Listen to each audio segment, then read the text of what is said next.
thing that I love the most about being an artist is the places that it takes you, not just necessarily like in the physical world, the places that you see, but just the places it takes you in your head. It can be a little bit tricky at times.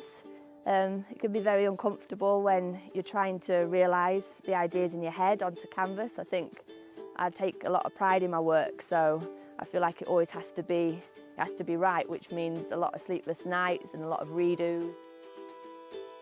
When I think about I'm wanting to create a painting, I want it to be beautiful and that something that people will look at and they'll admire. I've got to interpret the idea onto the canvas, and so it often just feels like you're wringing yourself out a little bit, trying to get that idea out and manifest it and express it. And so sometimes you have to try to remember to let go of creating something that's pretty and allow yourself to just be a bit more adventurous and let other techniques come in. And then often at the end, they work the best. If you try and do something just to make something visually pleasing, I find that it can actually paralyse you. You've got to be ready to explore and let things get a little bit messy. And then you get something that's a lot more real and it has a lot more character to it. And I feel that people can look at it then and they'll see, it's almost subconsciously they can see that struggle, and it gives it a bit more depth and more life to the painting rather than being two-dimensionally pleasing. You can see that there's other things going on there.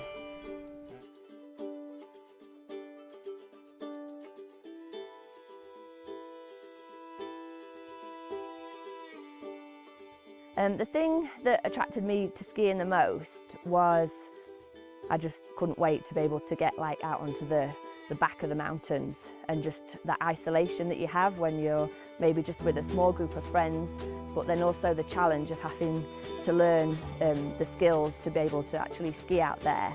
It was just something that was what drove me on, and I just had a big sense of adventure for that.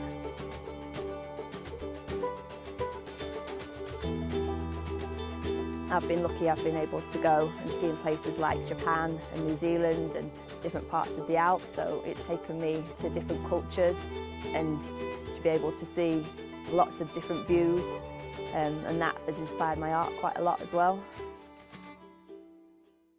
I find that being in nature and living as we do on the mountain, and your daily routine is different, you see that you don't have to conform to these ideals all the time, and that if you can step outside the box, then it makes just your whole outlook is more creative and you become more adventurous, and you can see that there's a lot more to life than just living monotonously every day.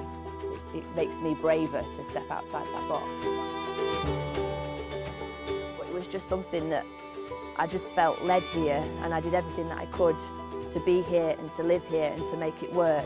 And once I got the opportunity at Faction to start to put my work onto the designs,